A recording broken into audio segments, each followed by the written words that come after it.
नमस्कार, मैं हूं आपके साथ पूर्णिमा मिश्रा। हमारे खास प्रोग्राम क्या कहते हैं नरेंद्र मोदी में आज आपको सुनवाएंगे पीएम मोदी का वो ऐतिहासिक भाषण जो उन्होंने 20 अक्टूबर 2011 को गुजरात में दिया। अपने भाषण में मोदी जी ने कहा कि ये सद्भावना मिशन ये कोई नरेंद्र मोदी की खोज नहीं, ये कोई गुजरात सरकार की खोज नहीं, ये कोई गुजरात के मुख्यमंत्री को एक बड़ा गजब का विचार आया ऐसा नहीं है। ये सद्भावना हजारों साल से हमारे रक्त में बह रही है, हमारे शरीर का हिस्सा है और उसी के कारण तो हमारे पूर्वजों ने मंत्र दिया था वसुधैव कुटुंबकम। देखो, मैंने कल्पना नहीं की जब मैंने सद्भावना मिशन का हर जिले में जाने का निर्णय किया, तब मैंने सोचा नहीं था कि मेरे साथ हजारों की तादाद में और भी बंधु भगिनी उपवास करें।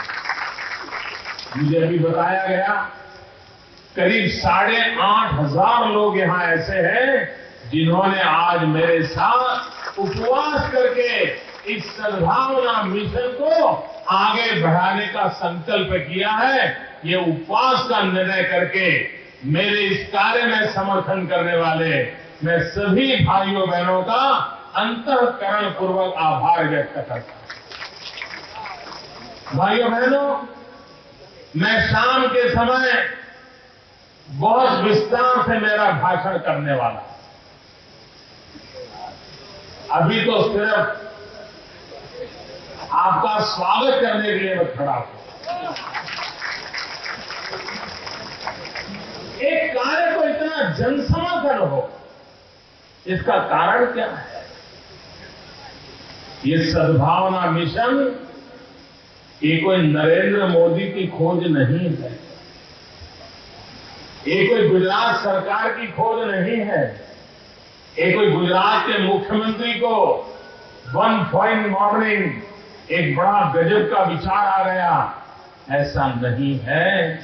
ये सद्भावना हजारों साल से हमारे रक्त में बह रही है, हमारे शरीर का हिस्सा है, हमारे मन मंदिर का हिस्सा है, हमारी भावनाओं का अधिष्ठान है और उसी के कारण तो हमारे पूर्वजों ने मंत्र दिया था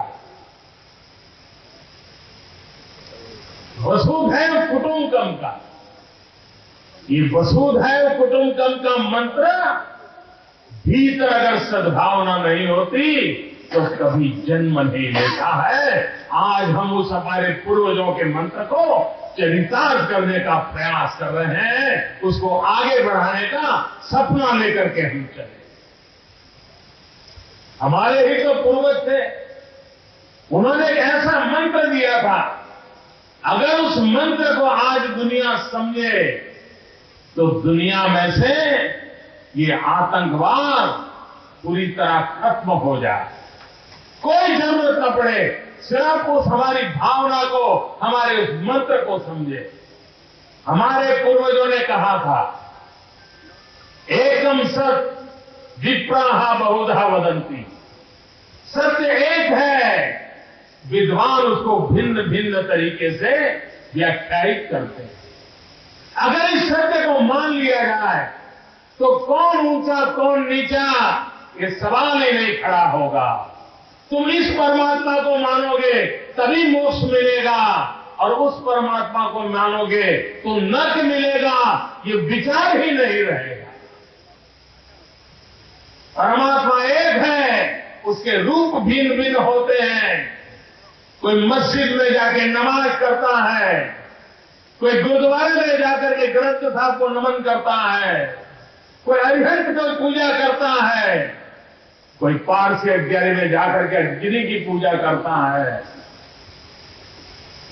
कोई शिवालय में जाता है, कोई कृष्ण के मंदिर में जाता है।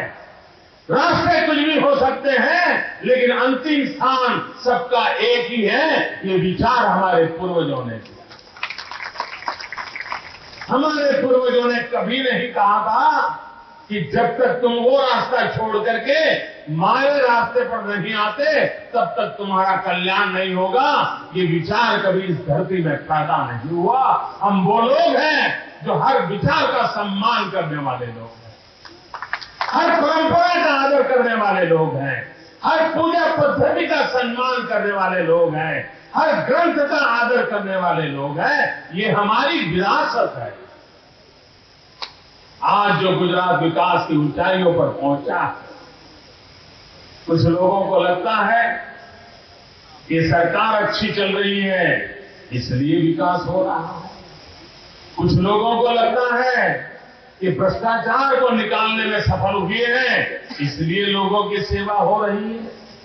कुछ लोगों को लगता है सामान्य मानवीय की जरूरियातों पर जोर दिया जाता है इसलिए आम आदमी पर सरकार अच्छी लगती है। कुछ लोगों को लगता है कि औद्योगिक विकास आने के कारण नौजवान को रोजी रोटी मिल रही है इसलिए सरकार अच्छी है। किसानों को लगता है कि पहले पानी भी नहीं था, बिजली भी नहीं थी, पैदावार भी नहीं थी, अकाल की नौबत रहती थी, अब पानी भी है, बिजली भी है, फसल भी है, कृषि भी अच्छी है इसलिए उनको सरकार अच्छी लगती है। अलग अलग लोगों को अलग अलग कारणों से ये सरकार भाती है, ये सरकार अच्छी लगती है। वो कारण में सच्चाई हो सकती है, लेकिन मुझे जो लगता है कि गुजरात के विकास के अंदर वो कौन सी ताकत है, वो कौन सी शक्ति है जिसने देखते ही देखते 10 साल के भीतर पूरे विश्व में गुजरात का डंका बजा दिया। वो कौन सी ताकत, वो कौन सी शक्ति है? भाइयों बहनों, मैं जिले जिले में जाकर के डंके की चोट पर दुनिया को बताना चाहता हूं। वो शक्ति है मेरे 6 करोड़ गुजरातियों की एकता की शक्ति। वो शक्ति है मेरे 6 करोड़ गुजरातियों ने शांति का जो रास्ता अपनाया है उसके कारण। वो शक्ति है मेरे 6 करोड़ गुजरातियों के भाईचारे की शक्ति है और उसके कारण आज गुजरात के विकास की गति दुनिया के अंदर लोगों को नजर आने लगी। भाइयों बहनों, हमें मालूम कैसे दिन देखे हैं गुजरात ने। 1980, 1985 उन दिनों को याद कीजिए। इस राज्य का कोई शहर ऐसा नहीं होता था कि जहां कर्फ्यू की नौबत न आती। रास्ते चलते चाकू चलते, पतंग चलाने में झगड़ा हो जाए, कौमी दंगे हो जाते, एक ही साइकिल दूसरे से टकरा जाए, आग लग जाती। किसी धर्म स्थान के आगे से बाजे बजाते हुए शादी निकलती है, शादी बारात, तो पथराव हो जाता। वो दिन हमने देखे थे। एक दूसरे को मारने काटने पर लगे रहते थे। 1980-85 के वो दिन भूलना मत भाइयों। उस कठिन दौर से हम गुजरते थे और जब दंगे होते तो गरीब आदमी भूखा मरता। ऑटो रिक्शा वाले की ऑटो रिक्शा नहीं चलती। छोटा दुकानदार है, बेचारे की दुकान जला दी जाती। गरीब मां बेटा शाम को घर आएगा इंतजार करती थी, बेटे का शव आता। इस राज्य में बच्चा पैदा होता था, वो मां बोलना बाद में सीखता था, मामा बोलना बाद में सीखता था, पप्पा बोलना बाद में सीखता था। वो पहले सीखता था कर्फ्यू शब्द को। बच्चे को कर्फ्यू शब्द का अर्थ मालूम था। आज जो बच्चा 8-10 साल का हुआ है उसे कर्फ्यू क्या होता है मालूम तक नहीं। ये शांति का हमने अनुभव किया है। इस शांति के कारण हमारी शक्ति कितनी बड़ी है ये हमने एहसास किया है। ये भाईचारे के मार्ग के कारण हम गुजरात को कितना नई ऊंचाइयों पर ले जा पाए ये हमने अनुभव किया। और जो चीज सिद्ध हुई है उसको बार बार स्मरण करना चाहिए। मैं अब तक इन विषयों पर नहीं बोलता था क्योंकि मैं दुनिया को पहले करके दिखाना चाहता। मैं दुनिया को सबूत देना चाहता था कि शांति, एकता, भाईचारा ये कैसे अर्जित किया जा सकता है, ये मैं दुनिया को दिखाना चाहता था। और 10 साल की तपस्या करके ये हमने सिद्ध किया है। और जब सिद्ध किया है तो डंका की चोट पर दुनिया को दिखाना है कि आप भी अगर प्रगति करना चाहते हो तो ये जातिवाद के जहर को छोड़ो, भारत मां के पुजारी बनो, ये देश आगे बढ़ने लगेगा। मैं देश और अन्य राज्यों को कहना चाहता हूं, ये शहर और गांव के झगड़े किसी का भला नहीं करेंगे। ये जाति जाति के बीच का तनाव किसी का भला नहीं करेंगे। ये जाति जाति के जहर में एक कौम को दूसरी कौम से टकरा दिया, ये कभी किसी का भला नहीं करेंगे। अपने गुजरात में भी एक जमाना था, वो मानगढ़ कौन भूल सकता है, कितने लोगों को एक साथ मार दिया था क्योंकि वो किसी एक जाति की मां से गोद से पैदा हुए थे, दूसरी जाति के लोगों ने उनको मार दिया। क्या निकाला? भाई भाई के खून का प्यासा हो जाए, क्या निकलेगा? और इसलिए भाइयों बहनों, हमने लगातार एकता की कोशिश की, शांति की कोशिश की, भाईचारे की कोशिश की, और 6 करोड़ गुजरातियों ने 6 करोड़ गुजरातियों की एकता के मंत्र को जी करके दिखाया है। और इसलिए सफलता के कारण मुख्यमंत्री मोदी नहीं है, सफलता का कारण ये उपवास पे आए हुए मेरे भाइयों बहनों 6 करोड़ गुजराती हैं। हम जितनी एकता की तारीफ करेंगे, जितनी शांति की तारीफ करेंगे, जितनी सद्भावना की तारीफ करेंगे, जितनी भाईचारे की तारीफ करेंगे, उतनी हमारी ताकत बढ़ेगी। और इसी ताकत को लेकर के मुझे आगे बढ़ना है। मुझे आपका साथ चाहिए, मुझे आपका सहयोग चाहिए। हमें गरीब के घर में रोशनी लानी है, हमें गरीब के आंसू पोंछने हैं।